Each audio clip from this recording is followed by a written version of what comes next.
And we are live. It's your favorite insurance agent, DarnaldJr. And this is FinLit Live. This is the show where we talk about personal finances. And honestly, this is the show I've been trying to avoid to do because about a year ago, a little over a year ago, I did part one of my story and it was great. It's inspirational, but there's a part two to my story and we might have a part three coming in the future. But this is the show I've been trying to avoid because this is the show where everybody on YouTube, on Facebook, social media pretends like their life is perfect, and mine is far from perfect. So I'm going to share part two of my financial journey, and ultimately it boils down to the heart of why I'm doing this show and why I want to educate people and get educated myself. And so without any further ado, let's go ahead and get lit.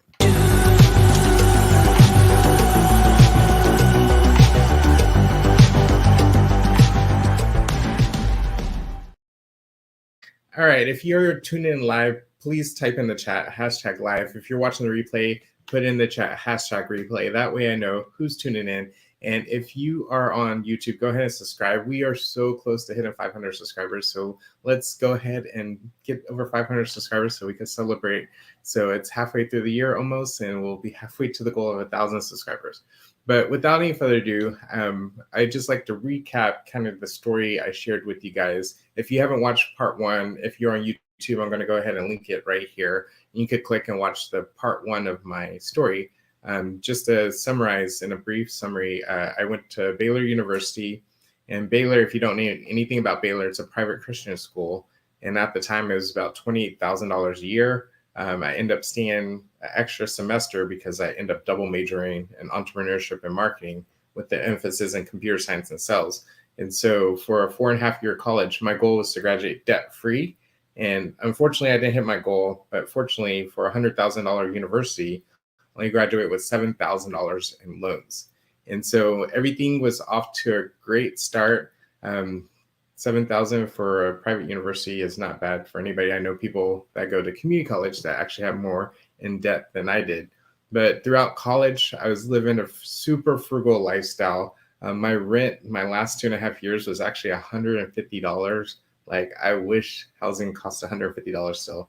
But unfortunately, you know, with inflation, I actually got sticker shock when I moved out of college because my first apartment straight out of college was $600 a month. And I was like, $600? What? So that was a big surprise. But I ended up going into corporate America straight out of college. I ended up moving to Dallas for a little bit. And the reason they moved me to Dallas is because they were going to train me for 6 months and then they were going to transfer me to a different state. And the nice part about when I moved to my first career, I still had the college mentality. I was still super frugal. Didn't spend much on anything. And my first company actually gave me a really, really amazing benefits package, which is one of the reasons I chose it. Like, I had a company car, had 401k with company match, had like all the bells and whistles. They gave me gas expenses because I was a traveling sales agent. And so I had to, they paid for the company car, which is great. So I didn't have to put the miles on my car. And so I was super frugal. I actually maxed out my 401k when I first started with my first company, which is great. And I was literally taking 15% out of my check just to put in my 401k, which if you have a company that has a 401k and they match it, that's my encouragement to you, is actually put as much money in as your company would match, especially if it's 100% match, because ultimately you're double your money without having to do anything, whether the stock market goes up or down. And so that's my encouragement for you guys. But with that, they trained me for 6 months in Dallas, and they were going to transfer me to a different state. And we actually got to give them 3 different states that we would like to move to. And I actually told them to stay in Texas, move to Minnesota, because I actually worked in Minnesota during the summers in college, or go to California. And if you may or may not know me, I ended up moving out to California. So that's how I ended up in California. And I absolutely loved it. So when I first moved to California, I know Craigslist seems to be a dangerous place, and I actually found a room to rent on Craigslist, of all places. And they flew me out there a couple of times to actually check it out before I actually moved out there. Found this really amazing family. They were super nice. They were so sweet. They invited me to their church and ended up getting very involved in their church, which was amazing.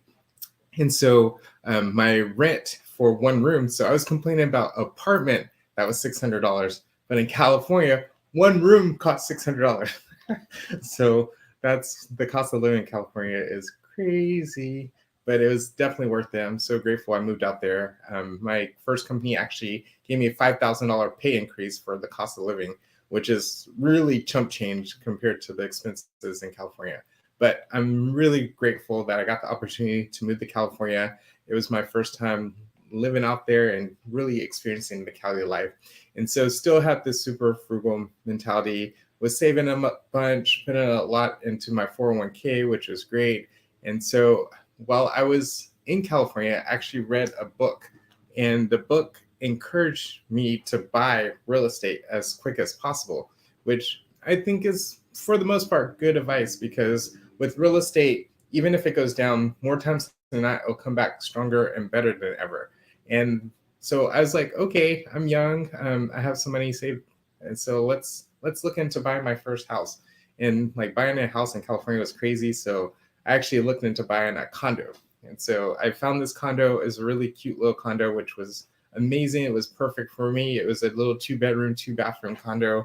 And if you know where Santa Clarita is where Six Flags Magic Mountain is also where that Netflix show Santa Clarita Diet is filmed. Um, that's the most bizarre show, by the way. But so I ended up moving to Santa Clarita, California, which was awesome. And all right, so when I moved to California, what I was doing was I was selling what's called performance contracts. And what a performance contract is you go into buildings and find ways you could save them on their utility bills, whether it's their electric bill or their gas bill, etc. And I work specifically with school districts. And not unbeknownst to me, and probably unbeknownst to the rest of the world, it was impeccable timing. And what I mean by impeccable, I mean horrible timing. I moved out there in 2008, and I was working specifically with school districts. And in California, the tax revenue is tied directly to the property values in California. And if you remember 2008, that's when the economy went. So the timing was horrendous for me to be working with school districts. And I had a lot of great projects going on. Like one of my projects was like a $600,000 project. And it literally took a year to a year and a half to close these deals. So my company actually had benchmarks to see if you were on track to be able to close the deal in a proper time. And so my company that I was working for was based in Texas. And so Texas and California economies were like night and day. Like Texas wasn't doing as poorly as California did in 2008. And so working with the school districts, I was talking to superintendents, business managers, maintenance directors, and they were like, Darnold, we're actually more concerned about firing teachers right now than about energy conservation. And I was like, I get it, because like, yeah, you guys are losing revenue hand over fist with the economy dropping like it did because of the property values. So needless to say, my first career actually let me go because I wasn't on track for the benchmarks that they were that they had for me, since it was such a long cycle sell. And I was honestly blindsided by when they let me go, because they didn't give me any warning or anything. So here I am in my early 20s, living in California by myself. I was in the process of buying the condo. Like I was literally had my mortgage application, everything in, when they let me go in the middle of it. And it was insane. Like I remember that day vividly, because they called me into it was like a FedEx office that had a side office, and they flew in from Texas just to let me go. I'm just like, whoa. And so I remember going to Panera Bread, I believe it was, and sitting there by myself. It was on a Friday. I was like, wow, what am I going to do? Oh my gosh, I'm in California by myself. My family's thousands of miles away from home. I have no income coming in. What am I going to do? And like I mentioned, I was very active with the church, and specifically active with the youth group in my church. And it was like, God is so funny, because at that time I was responsible for starting the small groups for the youth group. And I did a leadership training for the small group leaders. And one of the things I encourage the small group leaders is you have to be very consistent with the youth, because the youth need that consistency. Like their life is so chaotic and bizarre that they need somebody that loves them, cares for them, is going to be there for them consistently, and is not going to be in and out of their life. And this is right before my company let me go. And I was like, oh my gosh, I just trained all these leaders on being consistent with the youth. And now I have no job and I might have to move back to Texas if worse came to worse. So I'm sitting there at Panera Bread. I was like, what am I going to do? And I was praying. And then I felt like I remembered one of the guys in my small group. He told me that his mom was actually looking for somebody to work with her. And I was like, oh, yeah. So I called her up on a Friday night. I was like, hey, yeah, that's his name. I was like, is your mom still looking for somebody to work with her company? He's like, yeah, call her right now. I was like, it's 6:30, 7 o'clock on a Friday. That's super unprofessional. He's like, no, she's going out of town. Call her right now. I was like, okay. So I called her. I was like, hey. She's like, and so keep in mind, her son's in high school, and I was in my mid-20s at the time. So she's like, hey, who is this? I'm like, this is Darnold. Your son asked me to reach out to you about the job. And she's like, how old are you? I was like, I'm 25. And she's like, and how do you know my son? She was super freaked out that I was so old. I was like, oh, he's part of the youth group. She's like, oh, okay. She's like, okay, so how much money are you looking for? I told her that I was in the process of buying my condo. I was like, I need a minimum of this, da da da. She's like, well, I'm going to be out of town on Thursday. Can you come in on Wednesday for an interview? I was like, okay, let's do this. So this is actually a funny story. I walked in on Wednesday at 10:30, and she goes, are you Charles? I'm like, no, I'm Darnold. We have that 10:30 interview. She goes, oh, I thought you were white on the phone.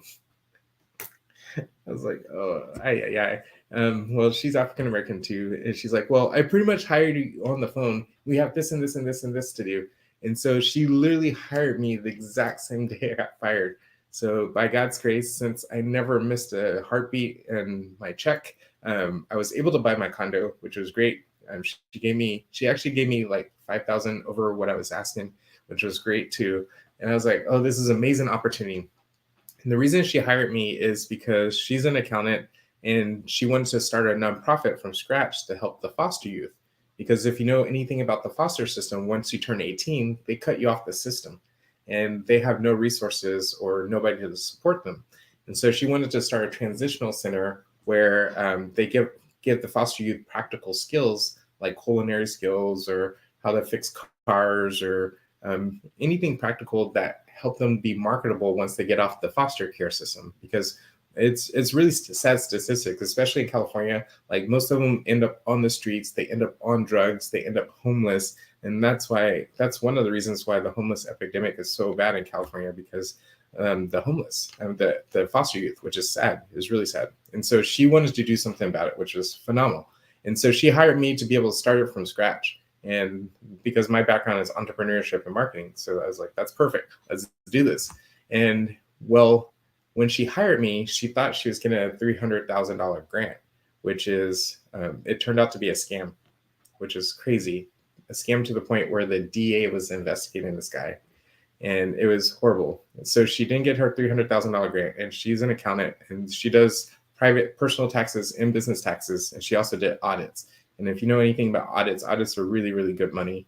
But in California, you can only hold on to audit for 5 years, and then you have to let them go for 3 years, just for checks and balances. So apparently she got all her audits at the same time. So when she hired me, it was like a couple months later, she had to let all her audits go. So all that money she was generated from her audits, she wasn't getting. So you know where this story's going. So she promised me a salary, and she started getting behind on my salary. Keep in mind, I did buy my condo, moved in, ended up buying a car while I was in the condo, and she's getting behind on my salary.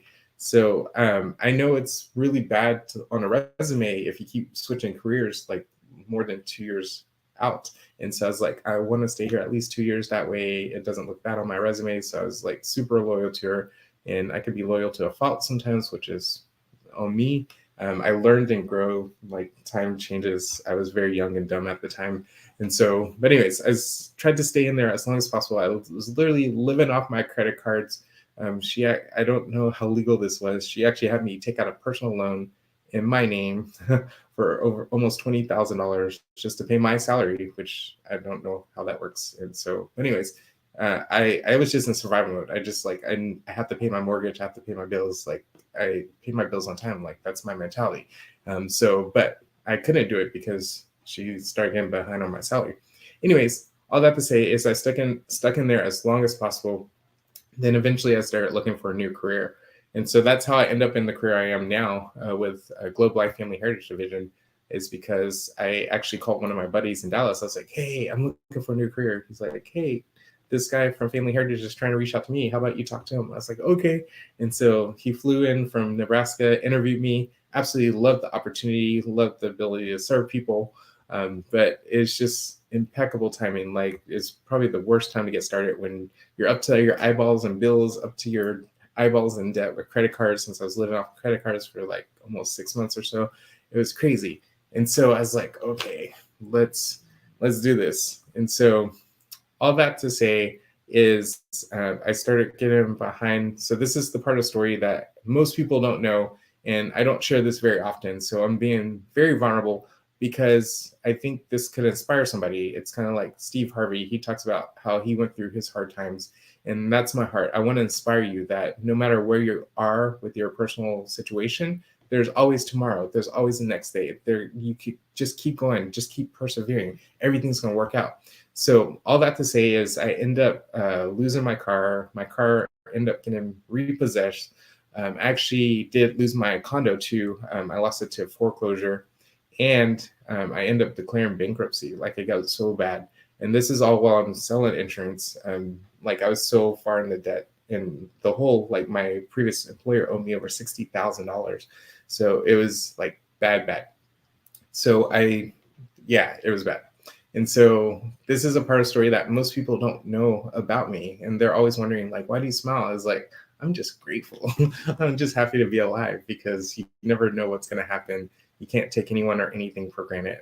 But it got really, really bad. And so that's why I'm so passionate about this show. That's why I'm so passionate about educating people on how money works and having other people come on the show that are experts in their specific fields, from real estate to cryptocurrencies to how to budget, how to save on the show, because there's so much knowledge out there that could educate us so we could have that foundation where you don't have to struggle. You don't have to be in the situation that you're in right now.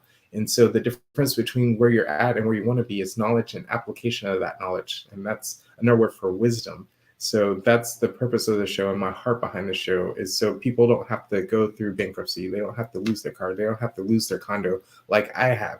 And so that's why I'm so adamant and consistent about doing the show, is because there's somebody out there that needs to hear this story. And obviously the story didn't end there. I obviously was able to come out this on the other end of the story. We bought a house here in Houston now, and everything's great. Our cars are paid off now. It's great. Like I'm so grateful for where we're at. But where you start isn't where you're going to end, and so don't get discouraged about your current situation. And that's my heart behind doing this show. And I appreciate you guys for tuning in to this show. It's been a really hard show for me to share because, like I said, it's such a personal story, and I've been through a lot. And I don't want to have sympathy. That's not the purpose of the show. This show is to inspire people to know that, hey, where you're at right now isn't where you're always going to be. And just keep going, keep persevering, be tenacious, don't give up, don't quit. If you're going through hell, keep going, because you're going to make it to the other side and everything's going to be okay. So I appreciate you guys for tuning in. The nice part about me when I first started with Family Heritage is I committed to myself that I was going to do this a minimum of 10 years, come hell or high water. And I definitely went through hell. But here I am on the high water side, which is great. It's been awesome. But all that to say is I've been with Global Life Family Heritage now for 13 years. So I honored my commitment to myself, no matter how hard it got, no matter how difficult, whatever difficulties I went through, I'm still here. And we're definitely on the good side of it. So that's what it takes. You have to commit, you have to decide, you have to set goals, you have to persevere, you have to keep going. Do not quit, do not give up. So I appreciate you guys for tuning in. This is definitely my most vulnerable show I've ever done. This is a show I honestly been trying to avoid, but I said part one. So part one obviously implies there's going to be a part two. So I honor my word to you guys that there is going to be a part 2. And in the future, there definitely will be a part 3, because part 3 is when things got better and we're in a better situation, which is awesome. And so I appreciate you guys. So with that, I'd like to make a couple announcements. We have a workshop coming up. So if you live in Houston, if you know of anybody that wants to improve their communication skills, the sales skills, their any just people skills in general, because ultimately sales is about communication and leadership, we have a workshop that's coming up on September 9th. And I just wanted to share this quick commercial with you guys that we put together. Do you have a hunger to expand your influence, your impact, and your income? Are you interested in taking the guesswork out of why it is that people do the things that they do? And lastly, are you ready to invest in yourself and in your business in order to make your dreams and goals a reality? Well, my name is Jennifer Behan, and I am a certified human behavior consultant. And my name is DarnaldJr, and I've been in sales for over 2 decades now. And we want to invite you to the Boost Your Sales Skills workshop. In this workshop, I'm going to teach you the pattern of human behavior, where you're going to first understand yourself, second, understand others, third, understand how to communicate better with others, so fourth, you can have dynamic results with them. And I'm going to teach you the psychology as far as why people do what they do, and ultimately why they buy. I'm also going to teach you how to maintain peak state, that way you can maximize your efficiencies, and how to get to the root of objections so you can overcome them. In this workshop, it's not just going to be us talking, but it's going to be an interactive workshop where you actually get to apply the skills immediately in a workbook. And the nice part is we have a testimonial video from Jamal, who went through the Boost Your Sales Skills workshop before, and he's going to share his experience. So just click on the link below to get that. So how would it be if you increase your productivity by 5%, 10%, 15%, if not more? How cool would that be? So join us at the Boost Your Sales Skills workshop. We have an early bird special going on through August 1st of $199, and then regular price is $249. So invest in yourself, invest in your business, invest in your future when you come to the Boost Your Sales Skills workshop, because this is the workshop where you learn today and you apply tomorrow.